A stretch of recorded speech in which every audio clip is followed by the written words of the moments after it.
Hi, my name's Dr. Esther Cole. I'm the founder and director of a multi-award-winning international team, Lifespan Psychology, the Diverse Practice. I'm a consultant clinical psychologist, life coach and therapy business coach, and the first Black clinical psychologist to receive the BPS Early Career Award. I run individual and group coaching sessions for therapy bosses aspiring to build their team.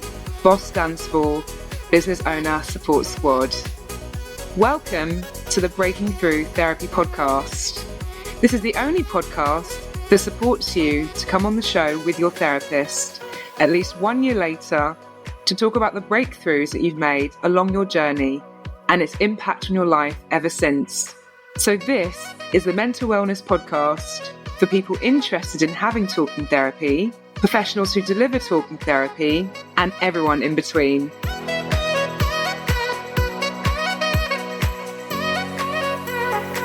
Hello and welcome to Breaking Through Therapy. It gives me so much pleasure to introduce today Alfi and Dr. Katie Adolphus. Alfi is an autism and ADHD coach and consultant where she uses her experience collected over several roles and courses completed in her life as a midwife, clinical governance lead, HR manager, and masters in adult autism, to name a few. She's currently looking for funding to commence a PhD in autistic epistemology. Her GP recommended the practice where she met Dr. Katie. And Dr. Katie Adolphus has been working as a clinical psychologist for 25 years. She's always been interested in people's stories and the stories we tell about ourselves. She now runs the Adolphus practice, which provides assessment for autism and ADHD. She works in this area because she's seen the power of understanding ourselves as neurodivergent and retelling our stories with compassion and care. So thank you both today for coming. I'm really excited to have this conversation because I'm sure you're both aware that autism and ADHD diagnoses are on the rise, but there's so much unmet need. There's horrendous waiting lists out there, and people really struggle to get the assessments and the support that they may need. In a study by the University of Exeter, were you aware that the number of diagnosed people with autism jumped to 787% over the last 2 decades? I didn't know that number. I did know that number. You did? Oh, did you? Yeah. I read it in The Guardian and also Dr. Rosie Gilderthorpe on her newsletter as well. What do you make of that, Alfie? 787%. It's not really a surprise, and it should be actually a lot higher. What do you make of that, Dr. Casey? I think, like Alfie, I'm not altogether surprised. I think our understanding of what autism is has changed so dramatically over the last decade. And we've realised that we need to unpick what autism is from co-occurring differences. And so the understanding of what defines autism has changed. It used to be, until only 13 years ago, you weren't allowed, because of the diagnostic manuals, to be autistic and have ADHD. It just wasn't allowed. And now it's believed that there's a massive overlap between the two. So prior to that, it would have been, if the ADHD system had got you first, you'd have a diagnosis of ADHD, which would rule out a diagnosis of autism. So I think there are so many factors that help us understand that rise. Just the idea that girls and women may be non-binary people, and some males too have an internal experience of autism that isn't captured necessarily by people around them, isn't noticed in quite the same way. So I didn't know that specific number, but the jump doesn't surprise me. Yeah, and we're going to unpick that. And that's all really very, very fascinating. There's so much to understand there. But first, by understanding Alfie's journey and Alfie's story. So how did your problems or difficulties start? I don't know. I was born. There's a bit of a clue as to when and how it started. I don't mean to say that flippantly. It's just, that's autism, isn't it? It's your neurotype. So I don't know actually when I clearly became aware of feeling or thinking differently, because you just do your best to try and fit in and please and get by. And so it just gets increasingly more difficult. And you kind of think, oh, they all seem to be, I'll get in there. And then maybe you're not accepted, or you said something, or just complete confusion. Or you might have, like, say for me, I'm quite a creative thinker. and I like to problem solve. And historically, organisations that I've been working with have quite liked that. And they love it for as long as they want to know. And then when they don't want to know, for me, nothing's changed. But I'll see something and I'll be like, oh, they'll want to know this because they wanted to know other stuff. And it's like, oof, no. So there are things like that. There are things like at school, really being driven by wanting to do the right thing. So I guess I'll share this situation at school. Anybody who knows me will recognise it because I use this example a few times. There's a teacher at school, it's first year at school. I'm plagued with a good memory. So it was maths. I can picture the classroom, can picture what the teacher was wearing. I know that I was 2 rows in, third desk along. It was a maths lesson. I'm trying to talk to just to, solve this query. And the teacher says, who's talking? And I put my hand up because it was such a clear question and I'm smart and I answered the question because it's who's talking. I put my hand up and I got a detention. Nobody else got a detention. And so I was just like, but I don't understand. And because I wanted to understand and I wanted to get things right, I then asked and said, I don't understand. You asked who's talking and I was the only one who answered honestly. And suddenly I'm being labelled as challenging. And so all of those sorts of things come in and it just gets worse, basically. But if she had have said what she meant, i.e. stop talking, I could have equally stopped talking because I'm quite capable of following that instruction. That might surprise some people. But I can occasionally stop talking. I wouldn't have got in trouble. I wouldn't have then challenged her. All I wanted to do was understand when actually I was the only person who answered her properly. And so when you start getting a collection of all of these things and you go, I don't get this. Why am I being honest and creative and wanting to find out, but it doesn't go well for me? And then over time, you can sometimes learn maybe it's not safe to ask these questions. Other people get stuff that I don't get. What happened? And then you start going, maybe I'm different. Maybe everybody else. Why do they say so simply? Oh, you just play the game. Oh no, when they say that, that means that. And so all of that collectively then starts to have an impact on your confidence, your self-esteem, that connection or lack of connection, and how you feel about yourself. You can start to feel quite low and just like, this is ridiculous. I don't know what to do with this. That's a really helpful example of school and a situation where you were trying to answer the question and the context wasn't clear. Oh, the context was clear. The context was clear, but she didn't say what she meant. Do you see what I mean? It's like the context wasn't clear. And that, I think, is a really important thing for me to come back on because autistic people can be labelled as the ones with the communication issue. That makes sense. The teacher got it wrong, right? The teacher got it wrong. And the repercussions of the teacher getting it wrong fell on me. The context was clear. She said the wrong thing. Thanks for the correction. That really helps. And how did that translate into employment? Sort of miscommunications or misperceiving or misunderstanding communication rules? Or again, really understanding, but not saying what other people want. And I'm going to be cautious in not giving as clear examples as I did at school because I'm here to be able to say my bit and I appreciate that nobody else is here to say their bit. So even though, of course, I'm right and they were wrong, it's totally beside the point.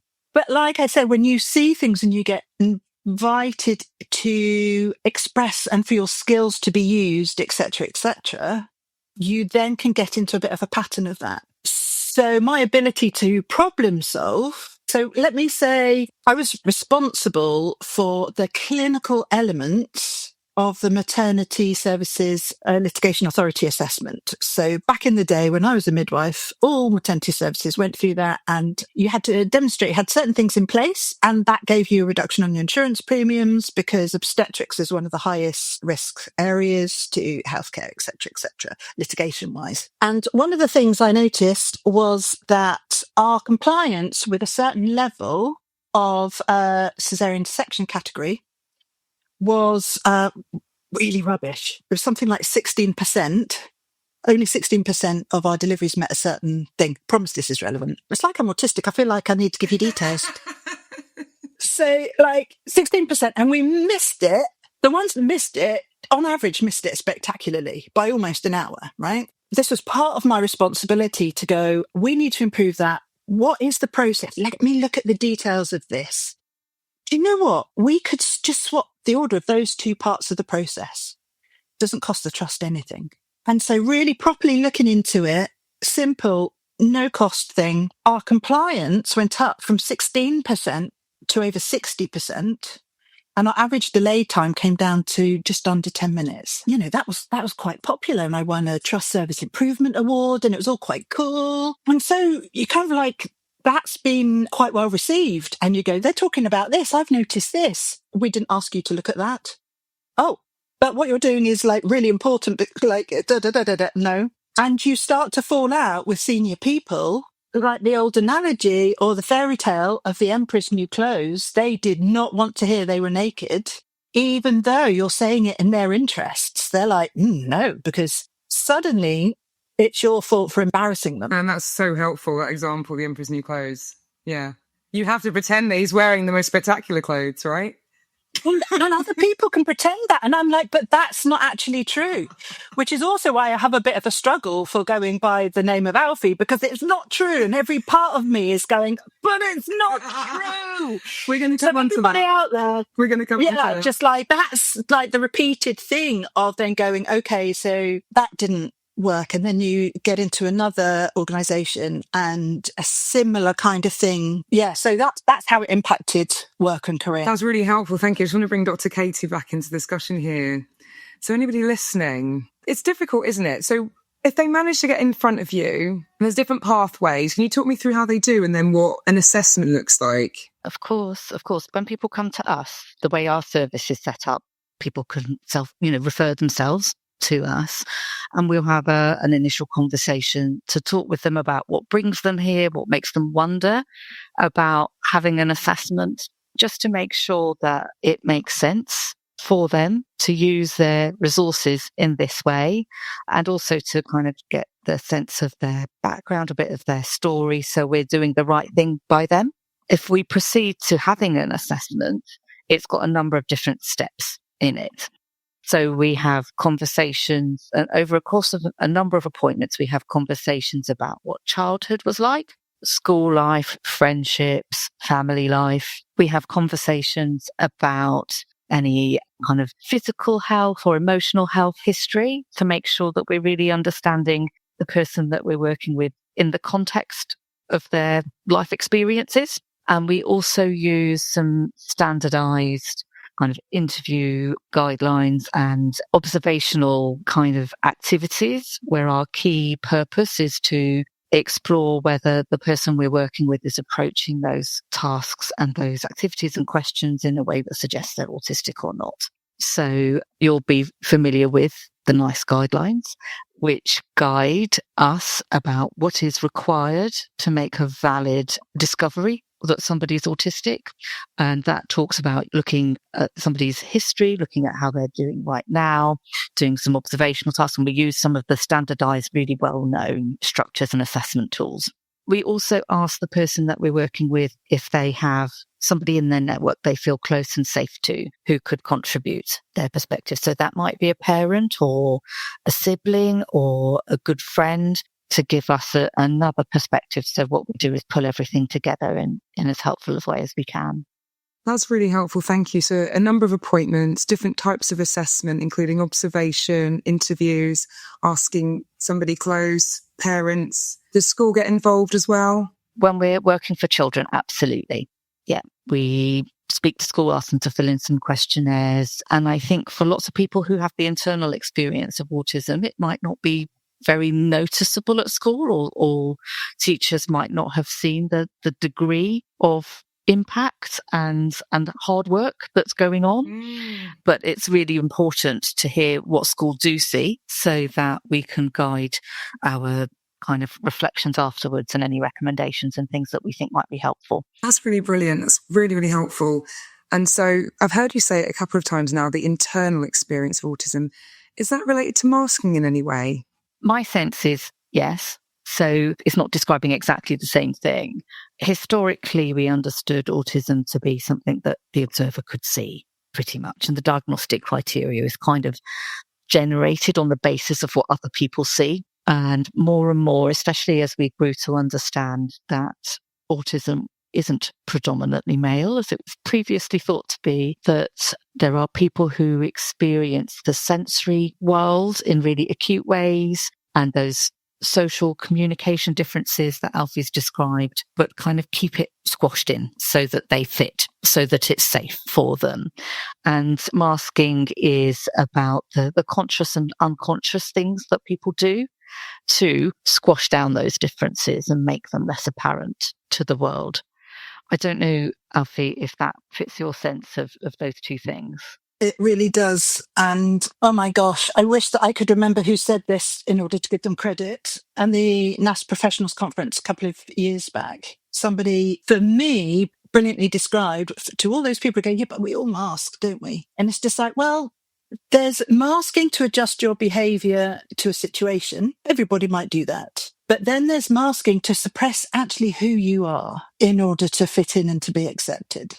And it's that latter bit which is becoming increasingly understood, and again fits with the increase in the diagnostic rate, because hooray, we are finally learning as a British culture to drop the stiff upper lip and go, actually, I'm really struggling with this. And again, part of suppressing your behavior to be able to fit, and you're doing with that stereotypical narrative of girls being quiet and good, they may be further suppressing in order to not demonstrably be autistic in a way that boys might be exhibited way back in the day to demonstrate being autistic. So, yeah, I think there was a period, possibly, I don't know, Katie, what you think, but if people in Katie's role to kind of actually be real Sherlock Holmeses, to go, oh, I need to scratch a little bit further because what's underneath this? That's really helpful. Thank you. And what would you say that the symptoms were in your daily life, Alfi, before you received your diagnosis? You talked about sort of suppressing of oneself and identity and feelings and behaviours and masking and things. It's really interesting, the use of symptoms. And I guess I'm going to ask you what the symptoms are of not being autistic. It's a medicalised language, isn't it? It really is. Yeah. It really is. And we all have the symptoms that you kindly mentioned on your form, you know, things like anxiety or low mood or feeling low in confidence. They're not necessarily the symptoms of being autistic. But no, they're symptoms anyone could experience. But what were the impacts on your daily life? Yeah. So I think the thing is just like, to be autistic is one thing. To be a certain neurotype is actually quite neutral. It's the effect of trying to constantly accommodate and ironically make reasonable/unreasonable adjustments for other people constantly, that then has the negative impact, which then you experience. So for me, I think choice of language is really important. And I think it's really important as well for people to kind of understand that it's the few steps down the line that you then go, oh my gosh, I'm experiencing this. But that is not necessarily a symptom. It's a cost, if you like. It's a mental and physical cost of having to make so many adaptations for other people that finally you kind of go, whoa, do you know what? I am really tired. I'm feeling a little bit broken. And at the absolute extreme, and people know this, absolutely feeling suicidal, of going, I don't get this anymore. It's too exhausting. I can't do this. I want to find out what's going on because I seem to be the common denominator. And before I check out, I want to know what's going on because what can I do about it? And that was kind of the last ditch thing for me to be able to go, what is it? What is it? Because I am exhausted and all my intentions are good.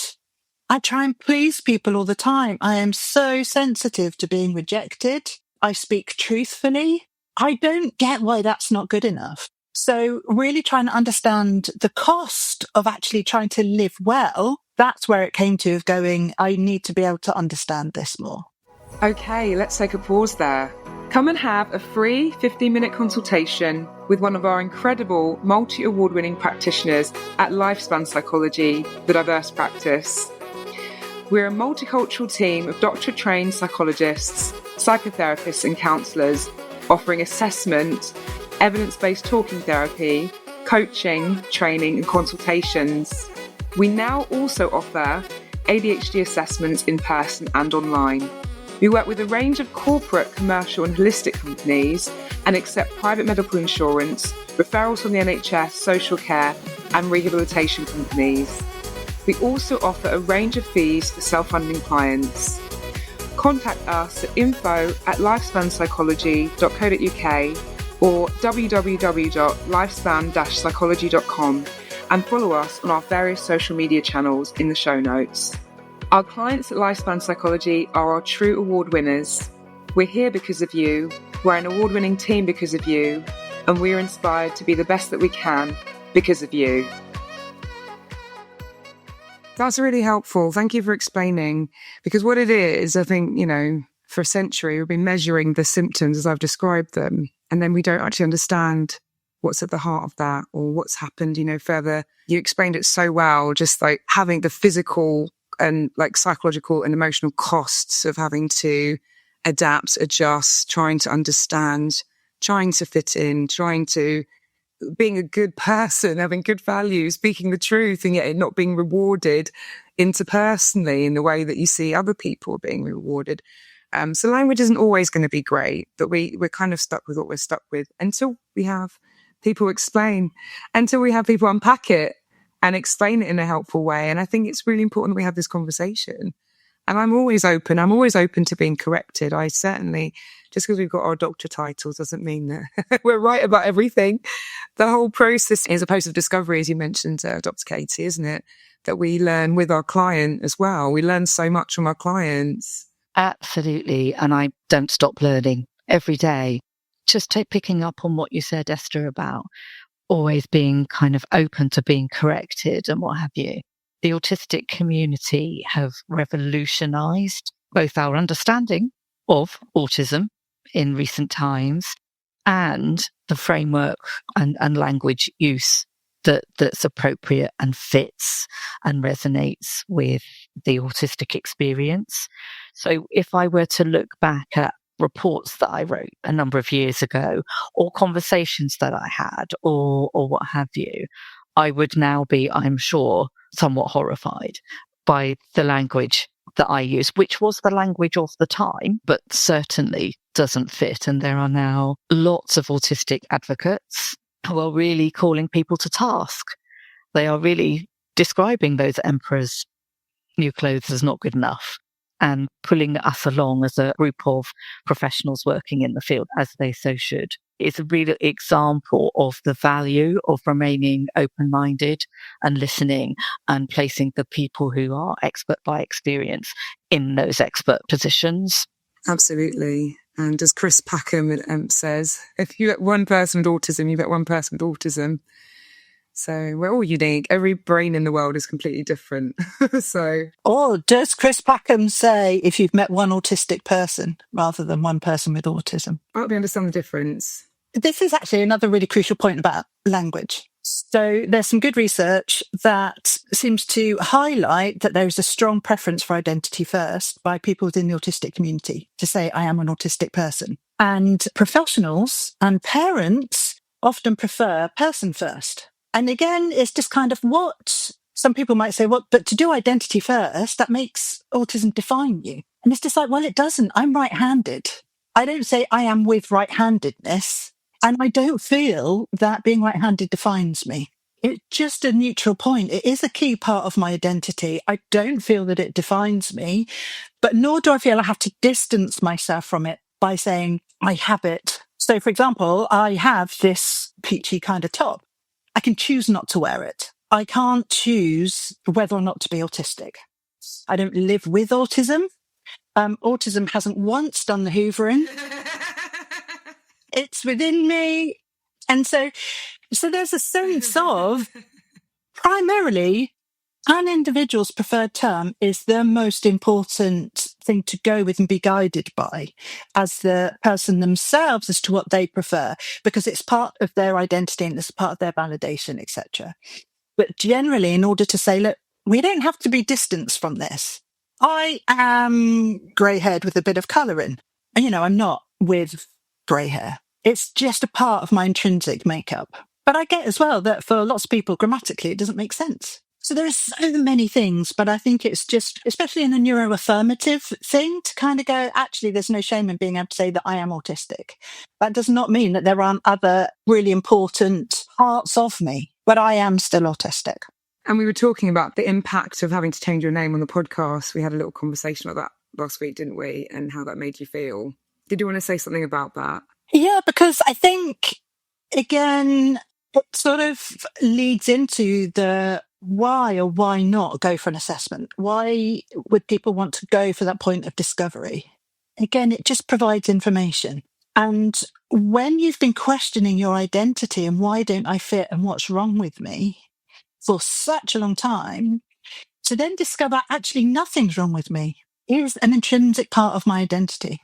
And so if you then start thinking, this is a part of my identity, truth and justice are really important parts of my identity. Being able to not suppress who I am in order to be accepted in this situation is an important of my identity. So it would be 100% my preference to say my full name because that fits with all of those elements. So, of course, I'm pretending to be a different name because I appreciate the confines and how the podcast has been able to go ahead. And so I appreciate that it's part of that different picture. But for me, it's really, really hard because it goes against all of those intrinsic things about identity, who I am, not suppressing, nothing's broken, and it's not true. So for those reasons, yeah, it's been quite difficult. So I think it's really tricky, isn't it? Because we want to be authentic. We want to celebrate our guests. We want people to come and feel comfortable. There's an ethical situation going on here. And there's always divisions, I find, when there's ethical or political issues. And when the act of bringing in a psychologist or a therapist on the show with a client, it becomes a political act and people have something to say about it. And some psychologists are concerned that it's not ethical to bring somebody on the show with their psychologist or their therapist. So it's not that we're ashamed or we're hiding anything. It's more as well, we don't know how any of our guests are going to feel. A lot of the time, they're really kind of excited to be on the show. And it's a really therapeutic process, even coming back on the show to talk with their therapists. But then it goes out into the world and we don't know how that's going to be received. We don't know what comments are going to be made. We don't know if clips are going to be used in other domains or taken out of context. And I think if I had just come on the show with a client or with the psychologist, we could have used our names. It would have been absolutely fine. But it's the fact of how it's become a political thing that people feel because it's being broadcast. They need to say what needs to happen. And so I'm just respecting that and also any sort of managing any risks that might come. But I do appreciate several guests have wanted to remain kind of to use their own names and to be completely open about that. I think you also raise a really good point, Esther, that actually coming like autism and the diagnostic process and the rates and how people view autism is really incorrectly politicized at the moment. And the wider issue of things on social media and people being responsible with social media is also really, really tough. Like, it's great that people can access support. It's great that people who might be struggling to access services to have an assessment can get more information. But there are also huge concerns with that. I have huge concerns with that as an autistic person. I have huge concerns with that as an autism coach. Makes it sound like I coach autism. I don't. That'd be weird and quite unique. Anyway, just, here I am, not suppressing who I am, just chasing all those metaphorical squirrels. Again, metaphorical, I'm not actually chasing a squirrel. That would be weird too. But the point is, people, I think, and I'd love to hear, Katie, what you think on this as well. I don't mean to take over, Esther. But when people self-diagnose, I think that is really valid. However, people miss another really crucial element of the diagnostic process and purpose that Katie mentioned earlier. We can go through so many things and go, yep. I'm going to diagnose myself with that. But they miss the point that it's saying, actually, what else has been in this person's life? Can it be better explained by anything else? And so self-diagnosis can be really valid. And there should be some caution around that as well. because misdiagnosis, historically, we've misdiagnosed and missed the level of people who are actually autistic. But it's not something that you can quickly just jump to either. And so the level of responsibility and portrayal of people and influencers, I would like to see an awful lot more accountability. That's why you mentioned at the introduction that I really want to do a PhD in autistic epistemology, because actually, where are people getting their knowledge from? And what's the impact of where they've got their knowledge from on the quality and potential for their lives? I think it's so murky. What 3 breakthroughs did you get from having a formal diagnosis from a qualified clinical psychologist? Qualified clinical psychologist. I found one that wasn't pretend. It was great. Thing of being able to go, no wonder this was exhausting. I'm not broken. I am living in a world with people afflicted by vagueness and this desire to kind of play and pretend and ask vague questions that they're not interested in the answers in. So actually, I'm okay with that. I'm not broken. To have that insight and go, okay, I might need to make some reasonable adjustments for this person because they're a bit in your face. And so maybe I need to give them more information than I would choose to in order to placate their need. Or they're so insecure that they need me to make eye contact with them. Otherwise, their lack of security, they will think I'm not paying attention to them. And so I need to maybe make an adjustment occasionally. I'm not going to all the time because I don't want to exhaust myself. But I need to reassure them that I'm paying a bit of attention. So they need me to make eye contact. That's the kind of adjustment I can make for them. You know, that kind of insight is hugely helpful. I think I can't give you 3 clear insights because I'm way too passionate about it. But generally, people have got this whole, okay, what adjustments do we make for an autistic individual? And they miss the point that that person's exhausted because they're constantly making adjustments for the neuromajority. Brilliant point. And when you start seeing it that way round, you start kind of going, I'm all right, actually. And I can ask them to pull their weight and making some adjustments too. Brilliant. Dr. Katie, is there anything else you would add to that in terms of the breakthroughs that you've either seen here with Alfi or with any of your other clients? I think that theme that Alfie mentioned of, it's almost, I think of it as a physical kind of lowering of the shoulders. You know, it's like, oh, okay. I've got a framework that I can understand my experiences of the world in, that isn't, I'm broken, I'm bad, I'm rude, I'm awkward, I'm annoying, and all of the other labels that will have been hooked onto you at some point. I really see that dropping of the shoulders manifest itself in the conversations with Alfie initially and in ongoing conversations and other people that I've met along the way too. And one of the utter joys of my job is being in those conversations and just saying to the person that we are just discovering that they're autistic and there is this way of understanding them. I'm just going, people are just weird. You know, other people, it's just odd, isn't it, that they want to go to a cafe, a really noisy place, and talk about really surface, insubstantial things. It's weird, isn't it? You know, and just seeing the impact of having somebody join their worldview rather than having to go, why does that seem weird to me? But it doesn't to anybody else that I know. And introducing that in a way is a complete and utter privilege. Every time, I can't believe I get to be in that position. Gave me a picture of, you know, when David Attenborough, other amazing nature presenters are available, but when you kind of see these 2 birds on a branch and they're properly fluffing up and going, it's just like, see them? Like you're in a coffee shop. Doesn't that look weird? You know, it's just kind of like, I'm just going to sit here and chirp occasionally. That's all right with me. I don't feel the need to, yeah. Okay, that's food for thought. Let's take a break here. I personally believe that health is the most important form of wealth, and it should be free at the point of need for everyone on the planet. We're therefore fundraising for NHS Charities Together and hoping to raise £10,000 per year through this podcast. NHS Charities Together currently fund over 4,000 projects to support staff and patients to build a brighter future for the NHS. Find out more from our fundraising page in the show notes.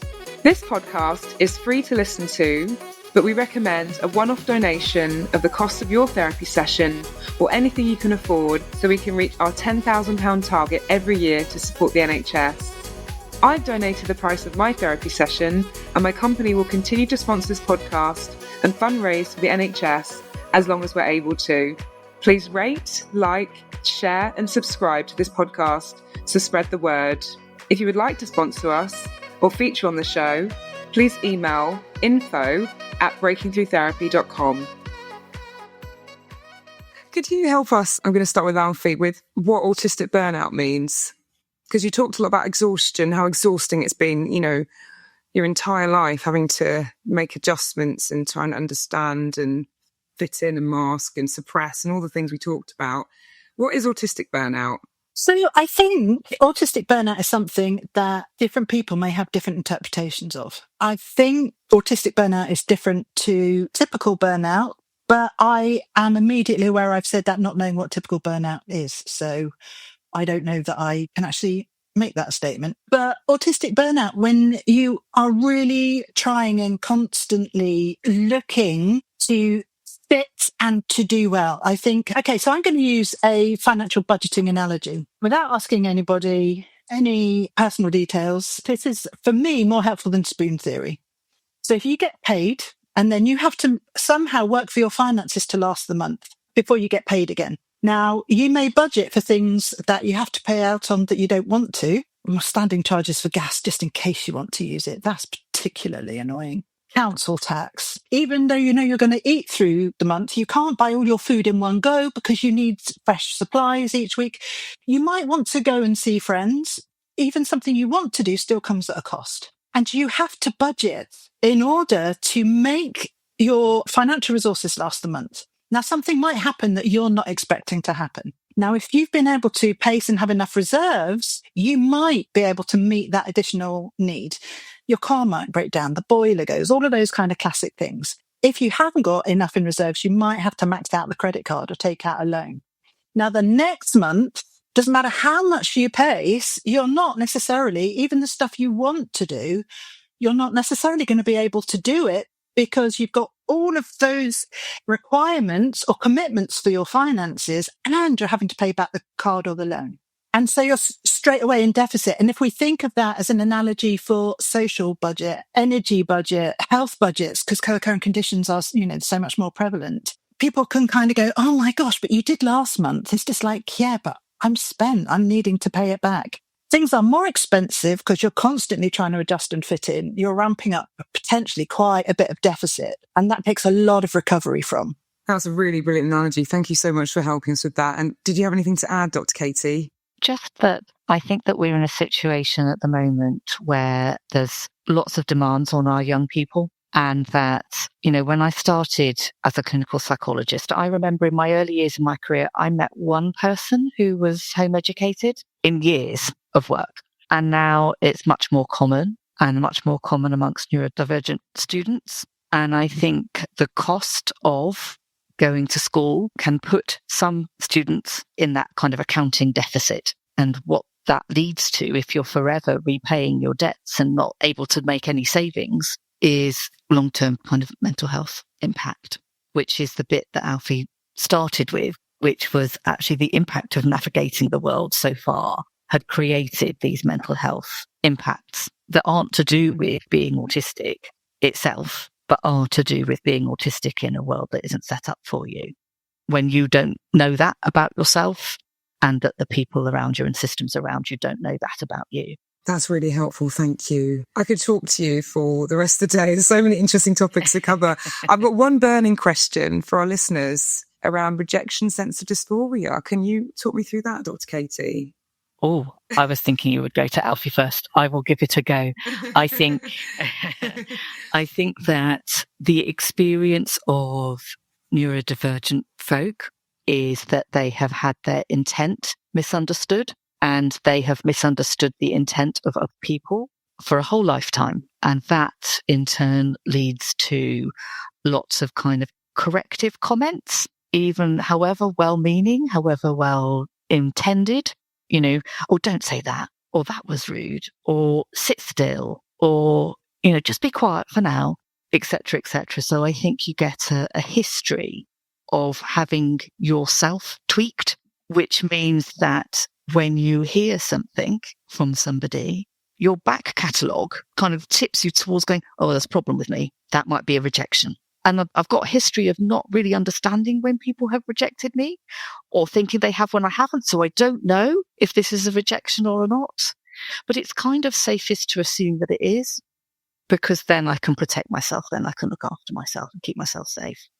It would be really dangerous to not presume it's a rejection if I'm uncertain, because then I will keep putting myself out there for it to continue to happen.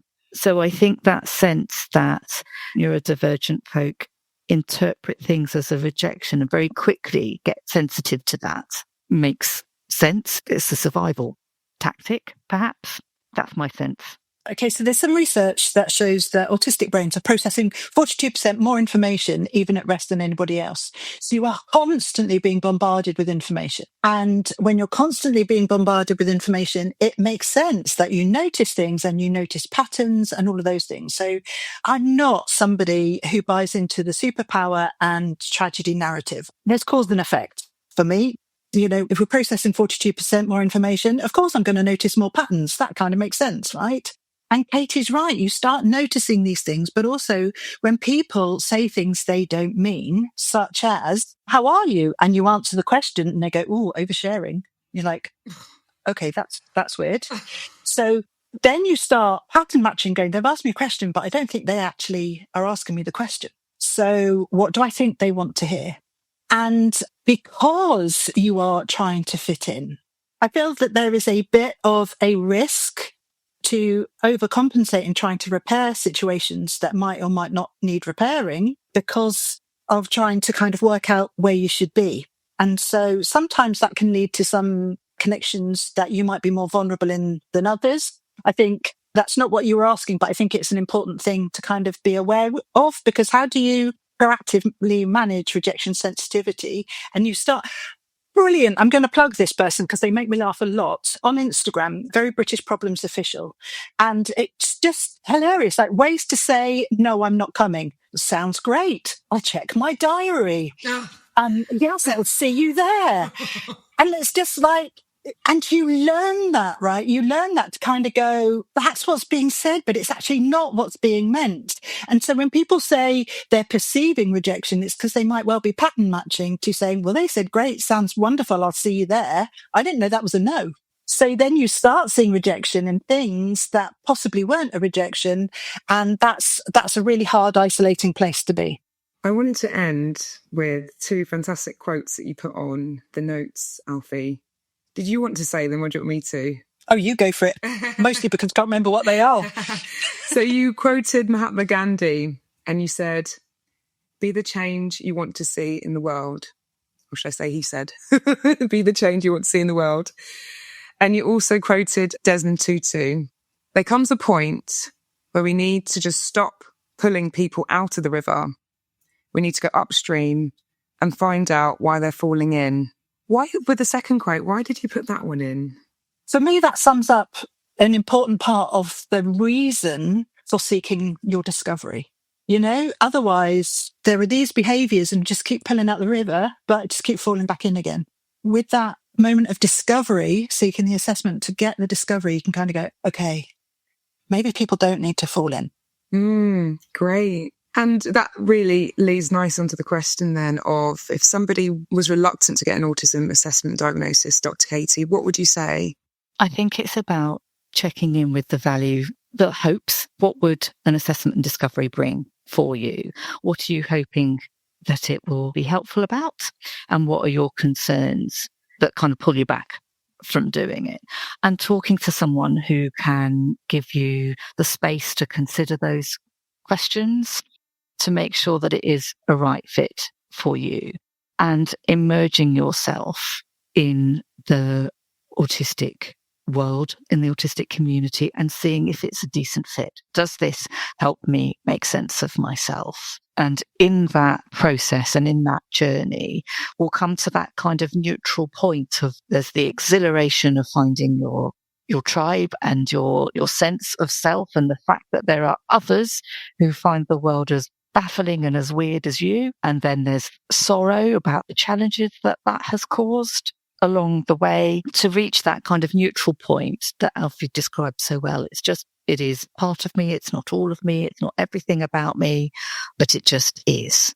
And I think one of the joys of coming to discovery as an adult is that it is driven by you. There's a lot of downside of late discovery. We haven't even had time to talk about that so much. Yeah, what are the sort of pros and cons of being discovered late?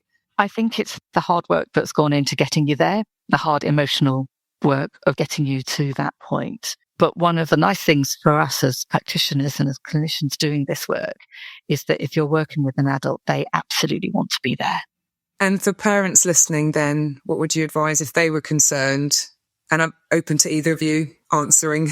Yeah. Yeah.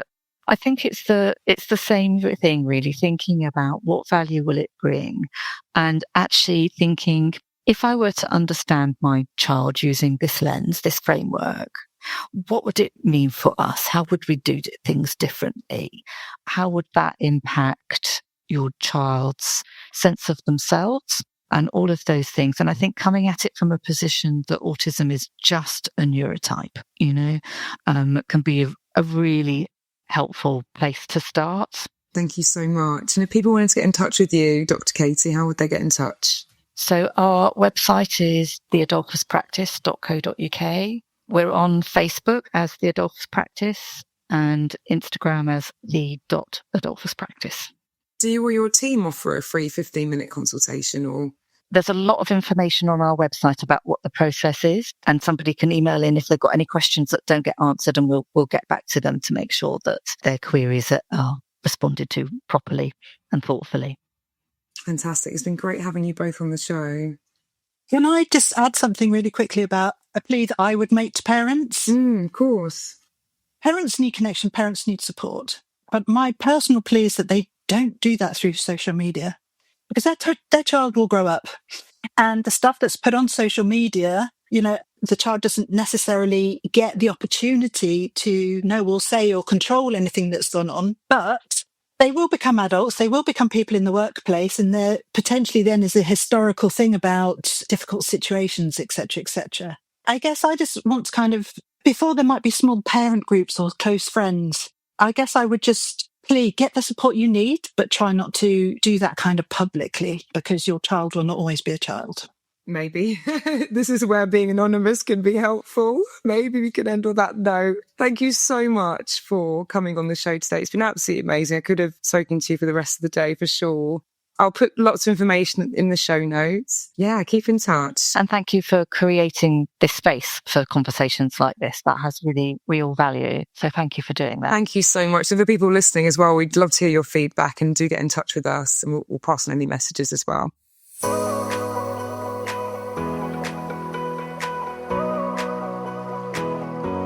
This podcast is not a replacement for professional, psychological or psychiatric help.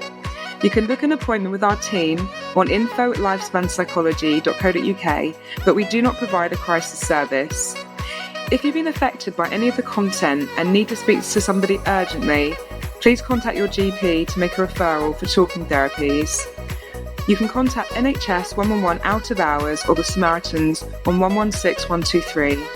Childline also offer a free confidential helpline for children and young people in distress, and offer support from counsellors online.